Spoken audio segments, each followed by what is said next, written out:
Eh bien, bonjour à tous, bienvenue dans ce webinaire organisé par A+A en partenariat avec Sociovision, avec un dispositif original puisqu'on a croisé deux expertises. D'abord, l'expertise de Sociovision que je représente aujourd'hui. Je suis Rémi Guéry, je dirige Sociovision. Et Sociovision, c'est une filiale de l'IFOP spécialisée dans les études sociétales. Nous conduisons régulièrement des études de tendance et prospective, et nous avons développé des outils de segmentation sociologique qui nous permettent véritablement de prendre la température de la société, pas seulement à l'instant T, mais grâce à nos bases de données historiques dans le temps. Avec Rosemary Carnero ici présente et moi-même Nadège Meillet, nous sommes directrices de business unit chez A+A. L'expertise santé d'A+A, c'est que nous sommes un institut d'études marketing 100% dédié à la santé. Nous explorons de nombreux domaines thérapeutiques, que ce soit les maladies rares ou les pathologies plus aiguës. Et nous interrogeons chaque année de nombreuses cibles, des médecins, des patients, des spécialistes et également les Français sur leur comportement santé. Oui, alors il est intéressant de voir qu'avec la capacité de contradiction qui caractérise le peuple gaulois, on peut être très critique à l'égard de son professionnel de santé, mais néanmoins, Rémi, si vous voulez bien… Voilà, et être très critique envers son professionnel de santé, mais néanmoins, on s'aperçoit dans toutes les études que l'on mène que le professionnel de santé reste la référence absolue dès lors que les Français recherchent de l'information sur la santé. Professionnel de santé au sens large, que ce soit le médecin, le pharmacien ou même les infirmiers. Et c'est assez intéressant parce que quelle que soit l'étude que l'on mène, le professionnel de santé porte la parole la plus crédible en termes d'information, ce qui n'empêche pas certaines parties de la population d'aller regarder sur Internet, mais c'est quelque chose de très fort et qui revient systématiquement.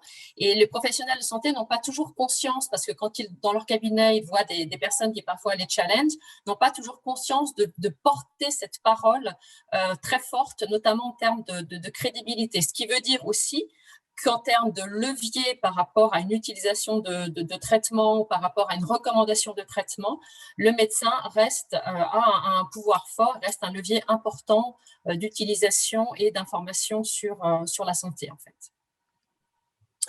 Autre élément aussi qui est intéressant, c'est que autant il y a une quinzaine d'années, avec l'essor d'Internet, les médecins, et notamment les médecins généralistes, ont eu beaucoup de difficultés à trouver une place entre Doctissimo, Internet, toute cette information autour de la santé, des patients qui arrivaient au cabinet avec des notes, des notes qu'ils avaient prises, des prédiagnostics qu'ils avaient faits sur leur propre maladie.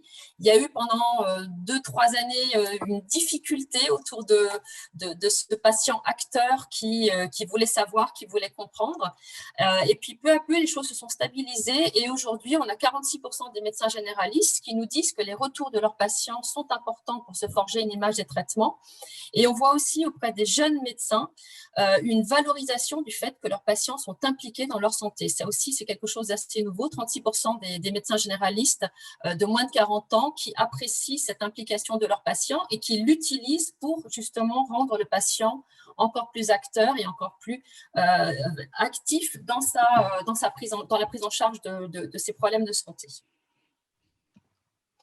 Autre élément aussi qui peut être contradictoire par rapport à tout ce que l'on voit, c'est la confiance dans les laboratoires. Alors, il y a eu, et notamment les vaccins, les discussions autour des vaccins sont vraiment cristallisent pas mal de ces discussions autour des laboratoires. Mais en attendant, 71% des Français déclarent faire confiance aux laboratoires pour proposer des traitements sûrs et efficaces. Donc, il y a là encore ce mélange de contradictions entre ce que l'on peut voir de façon générale et ce que l'on va voir de façon plus particulière quand on est français. On fait confiance à son médecin, on fait confiance au laboratoire en ce qui concerne la prise en charge de sa santé. Voilà, donc voilà un petit peu ce qu'on avait à vous dire aujourd'hui sur ces premiers éléments. C'est un moment sociologique très important qu'on est en train de vivre en France et dans le monde, à bien des égards. La vie sociale a été arrêtée pendant de très longs mois. Et dans ce moment sociologique très important, la santé a été au cœur à la fois des causes de cet événement, mais également des pratiques nouvelles, des tendances nouvelles qui ont été émergées. Donc c'est vrai que ce qu'on vient de voir là, c'est que le paysage qui était déjà structuré par cette tendance de fond des Français de plus en plus actifs dans leur santé, bah finalement, il est clair que la crise a joué un rôle d'accélérateur. Alors, justement, comme c'est un moment très important, Aplusa et Sociovision ont décidé de croiser leur expertise, pas seulement à l'occasion de ce webinaire, mais de façon plus pérenne, parce qu'on considère qu'il est important d'aller plus loin dans ces réflexions.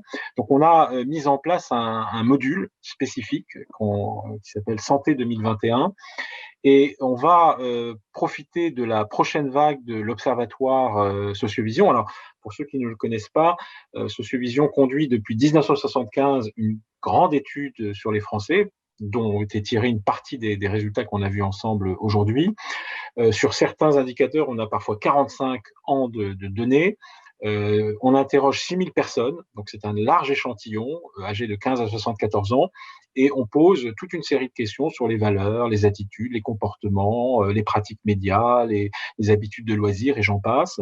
Et puis, bien sûr, des questions sur la santé. Et c'est cette partie-là, la question sur la santé, qu'on a décidé d'étendre, d'approfondir. Et donc, avec Aplusa, on s'est mis autour de la table et nous avons designé un module spécial, hein, nous avec notre expertise sociologique, Aplusa avec son expertise santé. Et dans ce module-là, qui sera donc disponible à l'automne prochain, hein, puisque le terrain aura lieu au mois de juillet, donc c'est très proche. On aura des attitudes vis-à-vis de la santé, on en avait déjà dans l'Observatoire, mais on va renforcer évidemment ces attitudes. Les comportements de prévention, évidemment, qui seront évidemment projetés sur les cartes que vous avez vues, qui se prémunit et comment. Et puis les routines médicales, ça c'est un nouveau chapitre qui sera complètement original pour nous, hein, sur les fréquences, sur l'accès, sur la satisfaction par rapport aux professionnels de santé. Et puis aussi, ce qui sera nouveau, la gestion des pathologies et des problèmes de santé. On a travaillé avec Aplusa pour introduire des éléments là-dessus. Oui, nos objectifs, c'est vraiment de vous apporter des solutions qui tiennent compte de cette double expertise médicale et sociologique. Et c'est vraiment de venir enrichir tout ce que l'on sait du comportement santé des Français sous cet angle sociologique. Il s'agit également d'aller comprendre ce qui motive les comportements santé et puis d'identifier ce qui est pérenne et ce que la crise a profondément changé pour les années à venir et ce que les Français vont mettre en place de façon pérenne par rapport à leur comportement santé.